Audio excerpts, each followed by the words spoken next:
It's the year 1100 in England. You sit down at a wooden table. After a long day of work, your meal arrives. A thick black piece of bread and a bowl of steaming stew made from cabbage, onions, and whatever vegetables were left in the garden. There is no sugar, no potatoes, no tomatoes and meat. You might not taste it for months.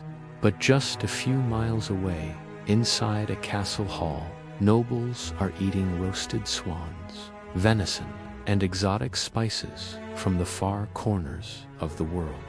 So what did people really eat in medieval England? And why did food reveal the brutal divide between rich and poor? Chapter 1. Bread, the food of life. In medieval England, nothing was more important than bread. Bread wasn't just food, it was survival. For most people, bread was eaten every single day, often several times a day, but not all bread was the same. The wealthy enjoyed soft white bread made from finely ground wheat. This bread was light, clean, and expensive. But for peasants, bread looked very different. Most peasants ate dark, heavy bread made from barley, rye, or oats. Sometimes this bread was mixed with beans or peas to stretch the flour further. It was dense and coarse. Sometimes it even contained tiny bits of straw from the grinding process. And yet, it kept people alive. Bread was so important that medieval people even used it as plates. Thick slices of stale bread called trenchers were used to soak up juices. After the meal, the soaked bread was either eaten or given to the poor. In medieval England, bread truly was the center of the table. Chapter 2. What peasants ate. The vast majority of people were peasants. Their meals were simple, repetitive, and based on what they could grow. Breakfast was often very small. But when food was available, the most common dish was pottage, a thick stew cooked in a large pot. The ingredients changed depending on what was available. It might contain cabbage, onions, beans, leeks, turnips, and oats. Sometimes small bits of bacon or fat were added for flavor, but meat was rare for poor families. Instead, vegetables and grains made up the meal. Pottage was often cooked slowly throughout the day. Families would add ingredients to the pot whenever they had something available. Chapter 3. Meat was a luxury. When people imagined medieval meals, they pictured giant roasted animals. But for most, this was far from reality. Meat was expensive. Animals were valuable for farming, milk, eggs, and wool. Killing them just for food was something peasants rarely did. Most families ate meat only on special occasions. Instead, the main sources of protein were eggs, cheese, beans, and peas. However, the wealthy lived very differently. Nobles and lords enjoyed a wide variety of meats, like roast beef, venison, and wild boar.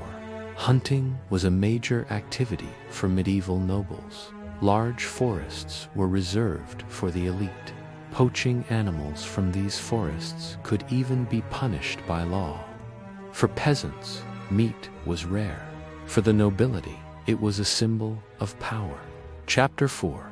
The importance of fish. This was partly because of religion. The church required people to avoid meat on many days of the year. In fact, there were over 150 fasting days when Christians were expected to eat fish instead of meat. This rule was strongly enforced. As a result, fish became incredibly important. Common types included herring, cod, eel, and pike. Fish could be eaten fresh, but it was also preserved with salt so it could last for months, especially during winter. Rivers and coastal waters provided a steady supply of seafood. For many medieval families, fish was a reliable source of protein.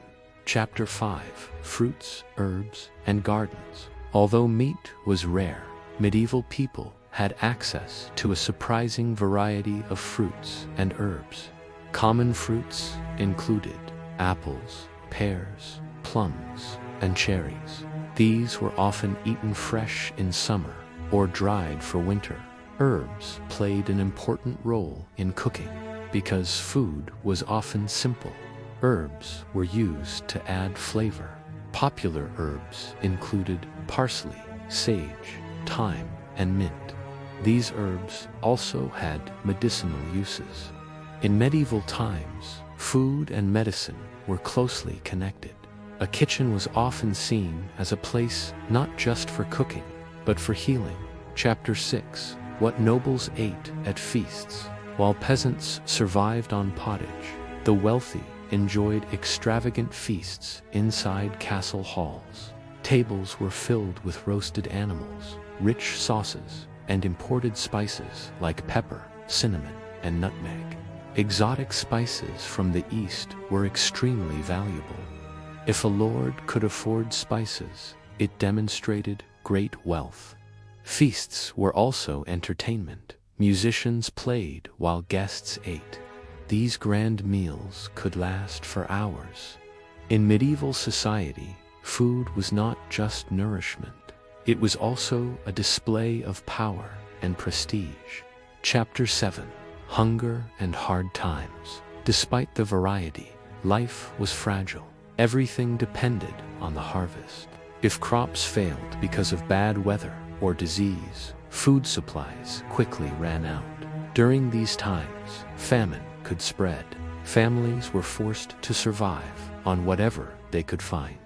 Sometimes people ate wild plants, roots, or even tree bark. For medieval people, food was never taken for granted.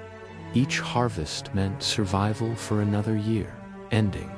The meals of medieval England may seem simple, but they reveal something important about the past. Food reflected the structure of society. The rich ate lavish feasts, the poor survived on bread and pottage. Yet, medieval kitchens created meals that sustained millions for centuries. Next time you eat, remember, a bowl of pottage might have been the most valuable meal a person could hope for.